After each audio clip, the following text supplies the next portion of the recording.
एका काचेच्या पेटीची म्हणजे एका ॲक्वेरियमची आपण कल्पना करूया. बर. त्या पेटीत एक जिवंत मासा पोहतोय. तो काचेच्या बाहेर पाहतो आणि अचानक त्याच्या डोळ्यात एक भयंकर दहशत निर्माण होते. तो अक्षरशः भीतीनं गोठून जातो. बापरे, का बरं? कारण त्या काचेच्या अगदी पलीकडे एक माणूस बसलाय आणि तो अतिशय चवीने एका फ्राय केलेल्या माशाचे लचके तोडतोय. अरे देवा, हे खूपच भयानक दृश्य आहे. हो ना. एका जिवंत माशाने आपल्याच जातीच्या दुसऱ्या जीवाचा असा शेवट पाहणे, आणि तेही एका मनोरंजनाच्या पेटीतून, ही नुसती कल्पनाच अंगावर काटा आणते. नक्कीच. आजच्या या सखोल विश्लेषणाची सुरुवात आपण याच एका अस्वस्थ करणाऱ्या दृश्याने करत आहोत. बरं. आणि श्रोत्यांना सांगायला हवं की हा कोणताही सिनेमाचा सीन नाहीये. नाही, ही एका कविता संग्रहातील दृश्य मानताय. अगदी बरोबर. आजचा आपला विषय आहे विष्णू थोरे यांचा धुळपेरा उसवतो हा कविता संग्रह. ऐकणाऱ्यांसाठी एक विशेष बाब सांगायची झाली तर कवी विष्णू थोरे हे मुळात एक चित्रकार आहेत. हो, आणि हा त्यांचा पहिलाच कविता संग्रह आहे ना? हो, पहिलाच. जेव्हा एखादा चित्रकार रंगांऐवजी शब्दांचा कॅनव्हास रंगवू लागतो आणि त्यात निसर्गाच्या सुंदर दृश्यांऐवजी मातीतल्या दाहक वेदनांची चित्रे रेखाटू लागतो, तेव्हा काय जादू होते हे आपण आज पाहणार आहोत. खरंय.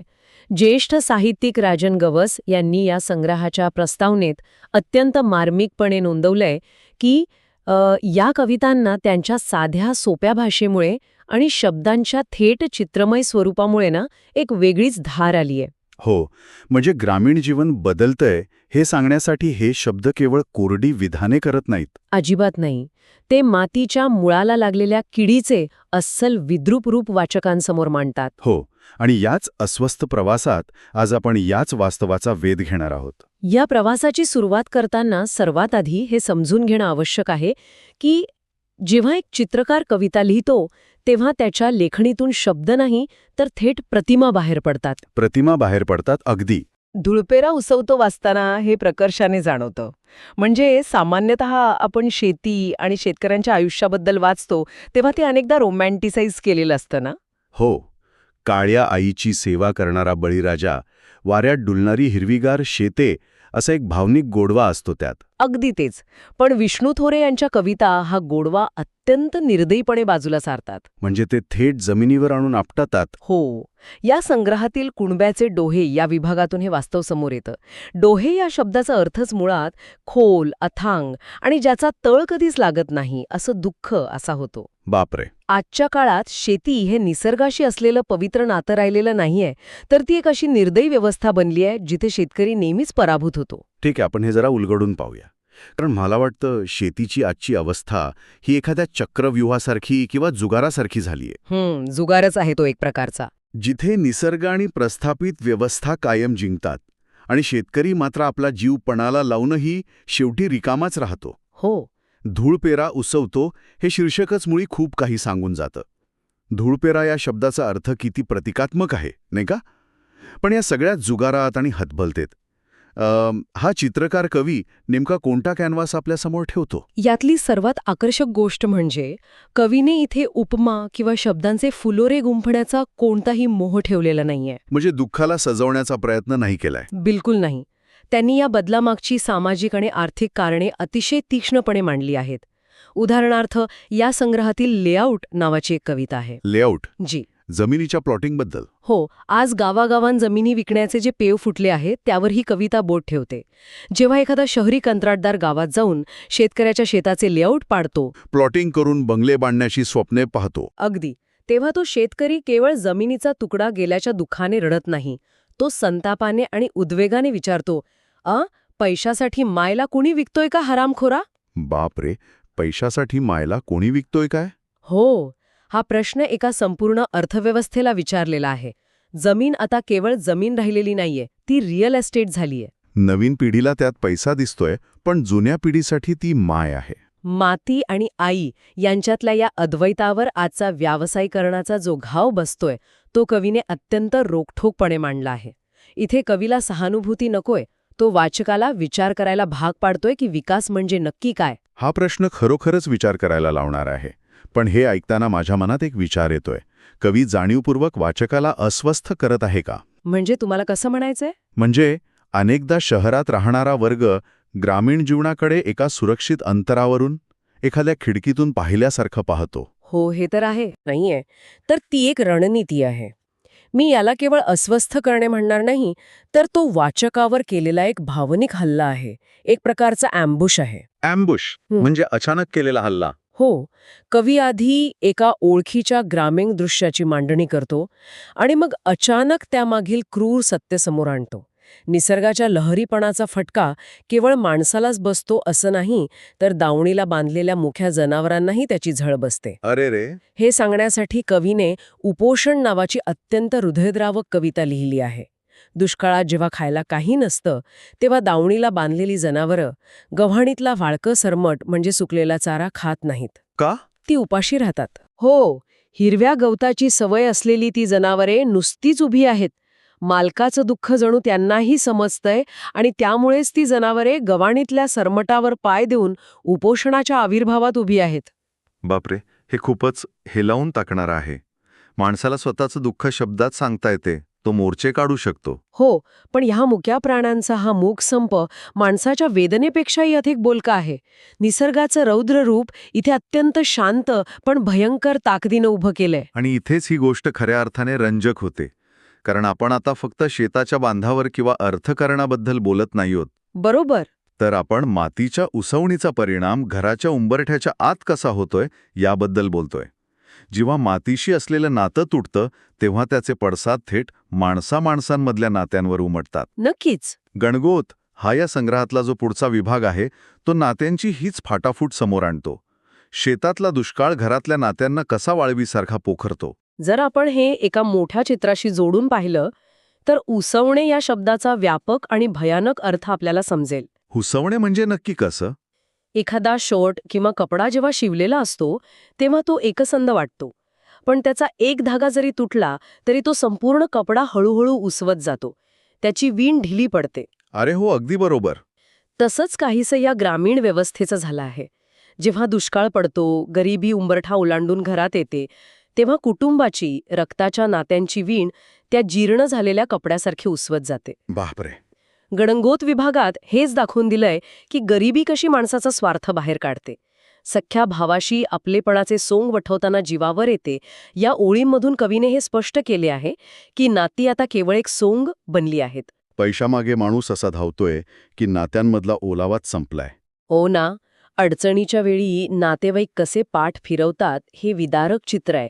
आईबद्दल बोलतानाही कवी सांगतो की ती आयुष्यभर कुटुंबासाठी राबत असते, पण सरते शेवटी तिलाही एकाकीपणाच वाट्याला येतं.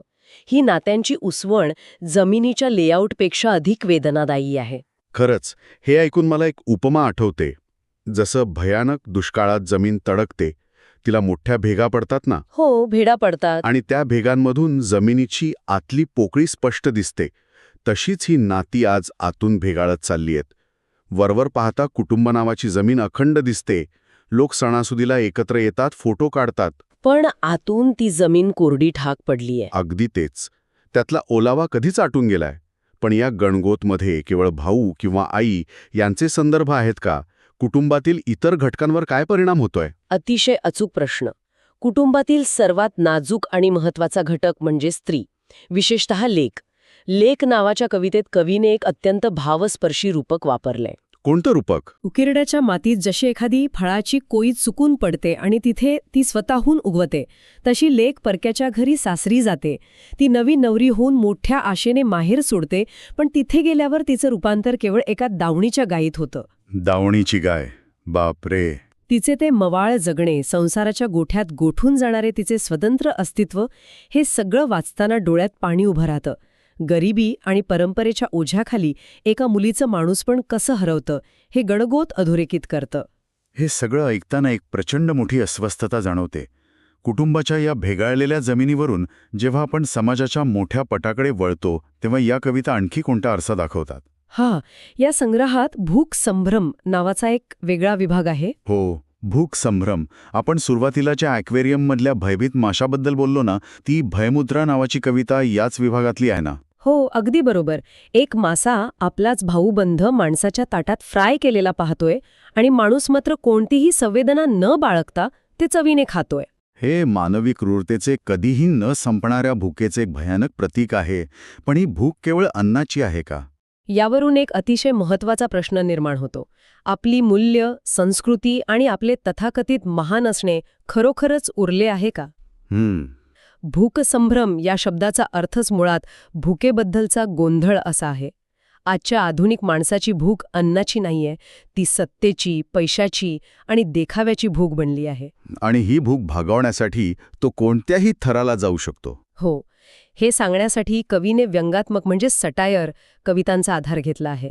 साध्या दुःखाच्या कवितांपेक्षा व्यंग जास्त प्रहार करतं, कारण ते आपल्याला आपल्याच ढोंगीपणावर हसायला लावतं आणि मग अचानक रडवेलेपण जाणवतं. यात काही उदाहरणं आहे का? हो, महाभारत ते महान भारत या कवितेचे उत्तम उदाहरण इथे घेता येईल. महाभारताला आपण मूल्यांचा महाकाव्य मानतो, पण आजच्या काळात ही मूल्य कशी रसातळाला गेली आहेत हे सांगताना कवीने थेट महाभारतातील पात्रांचं विडंबन केले आहे. हे खूपच कुतूहल निर्माण करणारं आहे. महाभारतातील पात्रांचे विडंबन आधुनिक काळात कवीने कसे केले आहे, म्हणजे नेमकं काय रूपक वापरलं आहे? कवी म्हणतो की आजच्या या महान भारतात कृष्ण आता देव राहिला नाही, तर तो पाकिटमार झालाय. बापरे, पाकिटमार? हो, कारण राजकारण आणि समाजकारणात आता दिशा दाखवणारे मार्गदर्शक उरले नसून जनतेचे खिसे कापणारेच सत्तेत बसले आहेत. सुदामाने पोह्यांचा धंदा सुरू केलाय, कारण मैत्रीत निस्वार्थ भाव उरला नाहीये. सगळीकडे बाजारीकरण झालंय. आणि अर्जुन आपल्या पराक्रमाने नाही, तर रस्त्यावर पाणीपुरी खात द्रौपदीला पटवतोय आणि रिक्षातून सुभद्रेला पळवून नेतोय. पराक्रमाची जागा आता उथळपणाने घेतली आहे. अरे देवा, हे विडंबन खूपच टोकदार आहे. पण यातला सर्वात धक्कादायक संदर्भ आहे तो एकलव्याचा. एकलव्य, ज्या एकलव्याने गुरुसाठी स्वतःचा अंगठा कापून दिला, तो आजच्या काळात काय करतोय? तोच तर या कवितेचा परमोच्च बिंदू आहे. कवी म्हणतो की आजच्या काळातला एकलव्य गुरुदक्षिणा वगैरे देत नाही, तो सोशल मीडियावरील थम्सअपची आणि लाईक्सची अपेक्षा करतोय. क्या बात आहे. अंगठा कापून देण्याऐवजी तो अंगठा म्हणजे थम्सअप मागतोय. हो, त्याला निष्ठा किंवा समर्पण याच्याशी काहीही देणं घेणं नाही, त्याला फक्त इन्स्टंट अटेन्शन आणि व्हॅलिडेशन हवे आहे. आजचा समाज कसा वरपांगी आणि अटेन्शनचा भुकेला झाला आहे, यावर ओढलेला हा एक अत्यंत क्रूर असूड आहे. खरंच, हे सगळं इतकं अचूक आहे की आपण थक्क होतो. आपण कुठे चाललो आहोत याचा हा एक भयावह आरसा आहे. याच संदर्भात हायटेक या कवितेचा विचार केला तर आणखी एक वेगळाच विरोधाभास समोर येतो. कोणता? गाव पॉश झालं, राजकारण डिजिटल झालं, लोकांच्या हातात स्मार्टफोन्स आले. पण यावर मला एक वेगळीच उपमा द्यावीशी वाटते. एखाद्या जुन्या, पडक्या आणि आतून पूर्णपणे पोखरलेल्या भिंतीवर कुणीतरी अतिशय महागड्या रंग दिला आहे, अशी आजच्या गावांची अवस्था झाली आहे का? अगदी तशीच अवस्था झाली आहे. म्हणजे बाहेरून गाव हायटेक वाटतं, पण आतून तो मूळ आत्मा वाळवी लागलेल्या लाकडासारखा पोखरला गेलाय का? रस्ते पक्के झाले असतील, पण माणसांची मनं दुरावली आहेत, असा अर्थ निघतो का? नक्कीच. तुम्ही दिलेली भिंतीची उपमा अतिशय चपखल आहे. कवी विष्णू थोरे नेमके हेच उघडे करत आहेत. आधुनिकीकरणाच्या रेट्यात भौतिक विकास झाला असेल, पण सामाजिक पातळीवर आपण काय गमावतोय याचं भान कुणालाही राहिलेलं नाही. हायटेक कवितेत कवी सांगतो की बैलगाडीच्या चाकाऱ्या बुजल्या, रस्ते झाले. वरवर पाहता हे विकासाचं लक्षण आहे. पण कवीला त्या चाकाऱ्या बुजल्याचा आनंद नाही, तर जुन्या संथ आणि निसर्गाशी एकरूप असलेल्या जीवनशैलीच्या हरवल्याची खंत आहे. आणि राजकारणाचाही यात काही भाग आहे का? हो ना. इलेक्शन आता रोकड आणि कॅशवर चालतंय. राजकारणाने गावातल्या माणसांचे केवळ मतदार म्हणून मूल्यमापन सुरू केलंय. निवडणुकांच्या काळात वाटला जाणारा पैसा आणि दारू यामुळे गावातील सामूहिक शहाणपण नष्ट होतंय. गावकरी आता वेगवेगळ्या गटांमध्ये विभागले गेले आहेत. हो, वाळवी लागलेले लाकूड बाहेरून जसे शाबूत दिसते, पण आतून त्याची नुसती पावडर झालेली असते, तशीच आजच्या गावांची अवस्था झालीय. तर या सगळ्याचा नेमका अर्थ काय? आजच्या या सखोल विश्लेषणातून आपण काय घेऊन जायचं? धूळपेरा उसवतोमधून आपण फक्त कविता वाचल्या नाहीत, तर ग्रामीण भारताच्या विनाशाचा आणि बदलाचा जिवंत दस्तऐवज अनुभवला. अगदी खरे. आपण सुरुवात केली ती ॲक्वेरियममधल्या त्या भयभीत माशापासून. तिथून आपण शेतातल्या कोरड्या ढेकडांकडे गेलो, जिथे पैशासाठी माती विकली जातेय. तिथून आपण घरातल्या कोरड्या नात्यांपर्यंत पोहोचलो, जिथे लेक दावडीची गाय झालीये. आणि शेवटी आपण सोशल मीडियावर लाईक शोधणाऱ्या एकलव्यापर्यंत आलो. हो, विष्णू थोरे यांनी मातीचं आणि माणसांचं जे विद्रूप होत जाणारं रूप शब्दांत पकडलं आहे ते अलार्मसारखं आपल्या कानात वाजत राहतं. हा संग्रह आपल्याला शांत झोपू देत नाही. आणि खऱ्या अर्थपूर्ण साहित्याचे हेच तर यश असते. राजन गवस यांनी म्हटल्याप्रमाणे या कविता मनाचा ताबा घेतात. त्या केवळ गाव बदलत आहे असे वरवरचं विधान करत नाहीत. त्या वाचकाच्या सुरक्षित आणि सोयीस्कर जगाला हादरा देतात. अगदी. जेव्हा शब्द आणि प्रतिमा एकत्र येतात तेव्हा ते केवळ डोळ्यांना दिसत नाहीत, तर ते थेट मेंदूला आणि हृदयाला भिडतात. हा विकास आपण साधतोय त्याची खरी किंमत कोण मोजत आहे? निसर्ग, मुके प्राणी की खुद माणसाचे माणूसपण? हा विचार कवी करायला लावतो. अगदी खरंय. एका चित्रकाराने शब्दांतून उभी केलेली ही भयानक पण तितकीच महत्वाची चित्र डोळ्यांसमोरून सहजासहजी जाणार नाहीत. अजिबात नाही. याच अंतर्मुख करणाऱ्या अस्वस्थतेसोबत आपण आजचं हे सखोल विश्लेषण थांबवणार आहोत. पण जाता जाता ऐकणाऱ्यांसाठी एक विचार नक्की सोडून जायचा आहे. जेव्हा आधुनिकीकरणाची ही धूळ आपल्या शेतांवर आणि गावांवर पूर्णपणे बसेल, जेव्हा हायटेक विकासाचा हा झंझावात शांत होईल, तेव्हा आपल्या मुळांना जिवंत ठेवणारी कोणतीही अस्सल माती तिथे उरेल का? की आपण सगळेच आपल्याच आयुष्याच्या या नव्या चकचकीत लेआउटमध्ये केवळ हतबल प्रेक्षक म्हणून उभे राहू? अगदी त्या अक्वारियममधल्या काचेआड अडकलेल्या माशासारखे. बरोबर. या प्रश्नावर नक्की विचार करा. पुन्हा भेटूया अशाच एका नव्या आणि विचार करायला लावणाऱ्या सखोल विश्लेषणात. धन्यवाद.